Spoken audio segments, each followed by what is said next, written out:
আমি এখন মাননীয় সদস্য শামসুন নাহার মহিলা আসন 19-কে তার বক্তব্য রাখার আহ্বান জানাচ্ছি।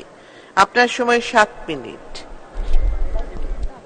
মাননীয় স্পিকার, দ্বাদশ জাতীয় সংসদের তৃতীয় অধিবেশনে বাংলাদেশের 53তম বাজেট অধিবেশন 2024-25 অর্থ বছরের প্রস্তাবিত বাজেটের উপর সাধারণ আলোচনায় অংশগ্রহণের সুযোগ দেওয়ায় আপনাকে ধন্যবাদ জানাচ্ছি। গভীর শ্রদ্ধা ও কৃতজ্ঞতার সঙ্গে স্মরণ করছি স্বাধীনতার মহান স্থপতি, সর্বকালের সর্বশ্রেষ্ঠ বাঙালি জাতির পিতা বঙ্গবন্ধু শেখ মুজিবুর রহমানকে। পরম শ্রদ্ধায় স্মরণ করছি 1975 সালের 15 আগস্ট শাহাদাত বরণকারী বঙ্গমাতা শেখ ফজিলাতুন্নেসা মুজিব সহ পরিবারের সকল সদস্য এবং অন্যান্য শহীদদেরকে। স্মরণ করছি ভাষা আন্দোলনে যারা আত্মত্যাগ করেছে তাদেরকে। স্মরণ করছি 1971 সালের মহান স্বাধীনতা যুদ্ধে 30 লক্ষ শহীদ, 2 লক্ষ মা বোনের নির্যাতিত মা বোনদেরকে। জাতীয় চার নেতাকে এবং জাতির ক্লান্তি লগ্নে যারা আত্মত্যাগ করেছে তাদেরকে। 2004 সালের 21 আগস্ট ভয়াবহ গ্রেনেড হামলা নির্মম নিহত নারী নেত্রী আইভি রহমান সহ 24 নেতা কর্মীকে। আমি সকল শহীদের আত্মার বিদেহী আত্মার মাগফিরাত কামনা করছি। মাননীয় স্পিকার, বঙ্গবন্ধুর কন্যা মাননীয় প্রধানমন্ত্রী দেশনেত্র জননেত্রী শেখ হাসিনা আমাকে মহান সংসদে দেশ ও জাতির কল্যাণে কথা বলার এবং শিক্ষা মন্ত্রণালয়ের প্রতিমন্ত্রী দায়িত্ব পালনের সুযোগ করে দেয় আপনার মাধ্যমে মাননীয় প্রধানমন্ত্রীর প্রতি গভীর কৃতজ্ঞতা প্রকাশ করছি।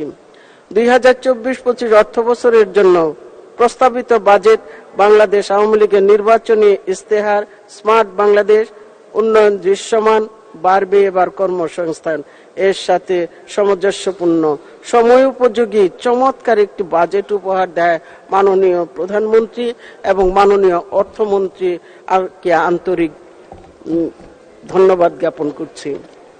মাননীয় স্পিকার, বৈশ্বিক মহামারী করোনা ভাইরাসের ভয়াল থাবায় উন্নত বিশ্বের অনেক বিপর্যস্ত হয়ে কোভিড-19 দুর্যোগ মোকাবেলার হিমশিম খেলেও মাননীয় প্রধানমন্ত্রীর সাহসী সিদ্ধান্ত এবং অক্লান্ত পরিশ্রমের ফলেই বাংলাদেশে করোনা পরিস্থিতির সাফল্যের সাথে মোকাবেলা করে জাতীয় ও আন্তর্জাতিক অঙ্গনে প্রশংসিত হয়েছেন। সকল প্রতিকূল পরিস্থিতির মোকাবেলা করেই চলমান উন্নয়নের ধারা অব্যাহত রেখে উন্নততর প্রবৃদ্ধি অর্জনের লক্ষ্যে মাননীয় অর্থমন্ত্রী গত 6 জুন মহান সংসদে 2024-25 অর্থ বছরের 7,97,000 কোটি টাকার জাতীয় বাজেট প্রস্তাব উত্থাপন করেছেন। এটি স্বাধীন বাংলাদেশের 53তম, বাংলাদেশ আওয়ামী লীগ সরকারের 25তম ও মাননীয় অর্থমন্ত্রীর প্রথম বাজেট। প্রস্তাবিত এই বাজেটটি ইতিহাসের সবচেয়ে বড় বাজেট।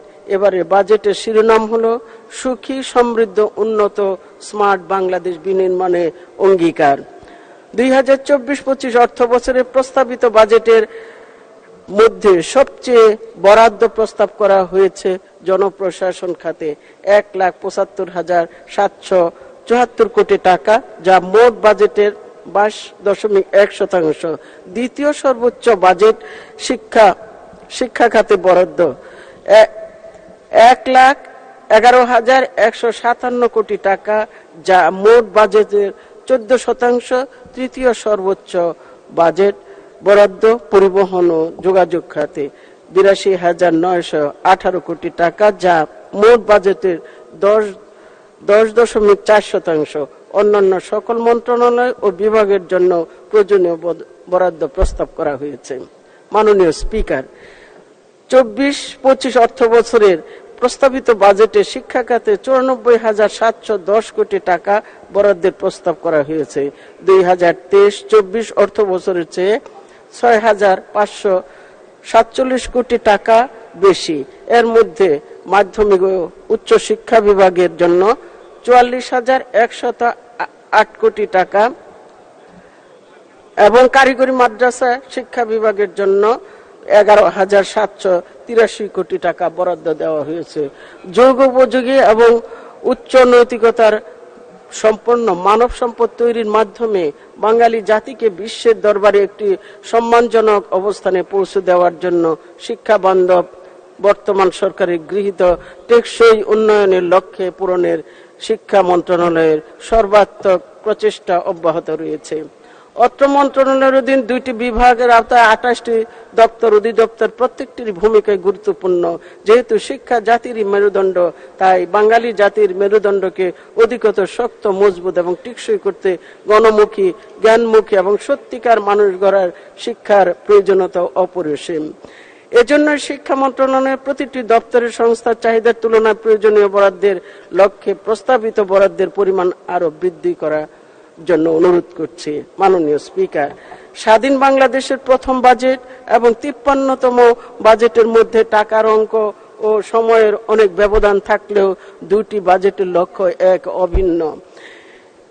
2024-25 অর্থ বছরের প্রস্তাবিত বাজেট বাস্তবায়নের মাধ্যমে বৈশ্বিক অর্থনৈতিক মন্দার ফলে সৃষ্টি অর্থনৈতিক ক্ষতি পুষিয়ে এগিয়ে যাবে বাংলাদেশ উদীয়মান অর্থনীতি। এটাই আমাদের প্রত্যাশা। বঙ্গবন্ধুর স্বপ্ন ছিল দারিদ্র্য, ক্ষুধামুক্ত, দুর্নীতি, শোষণহীন, সমৃদ্ধ এক বাংলাদেশ। জাতির পিতার দর্শন ছিল বাংলা মানুষের মুক্তি। সেই মুক্তি অর্থনৈতিক, রাজনৈতিক ও সামাজিক মুক্তি।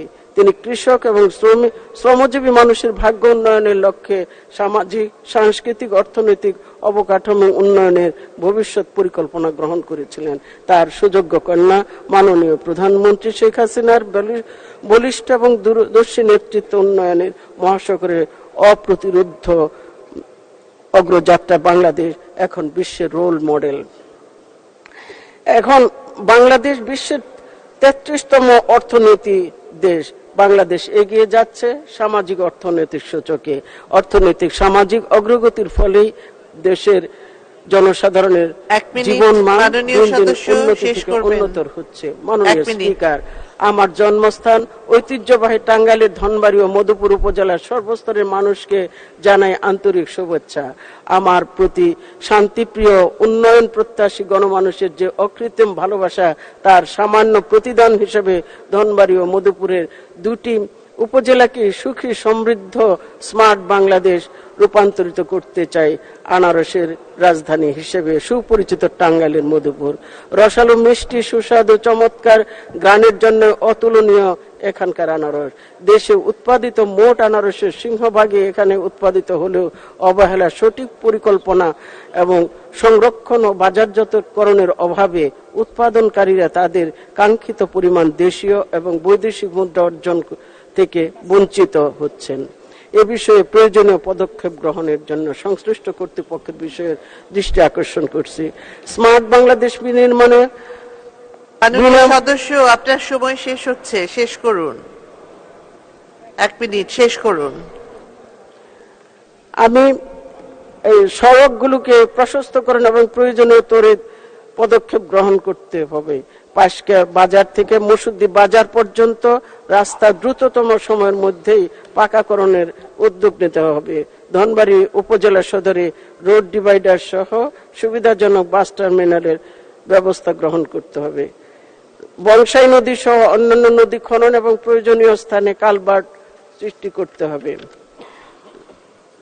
মাননীয় স্পিকার, 71-এ স্বাধীন পরাজিত শত্রুরা প্রকৃত ইতিহাসকে বিকৃত করার জন্য, বঙ্গবন্ধুর নামকে মুছে ফেলার জন্য নানামুখী ষড়যন্ত্র লিপ্ত আছে। কিন্তু বঙ্গবন্ধুকে বাদ দিয়ে বাংলাদেশ কল্পনা করা যায় না। বঙ্গবন্ধু এক অভিন্ন। মাননীয় স্পিকার, জননেত্রী শেখ হাসিনার অরাধ্য কাজ করে যাচ্ছেন। বাংলাদেশের স্থল সমুদ্র সীমা স্থায়ীভাবে নির্ধারণ করেছেন তার সরকার। আপনাকে ধন্যবাদ মাননীয় সদস্য।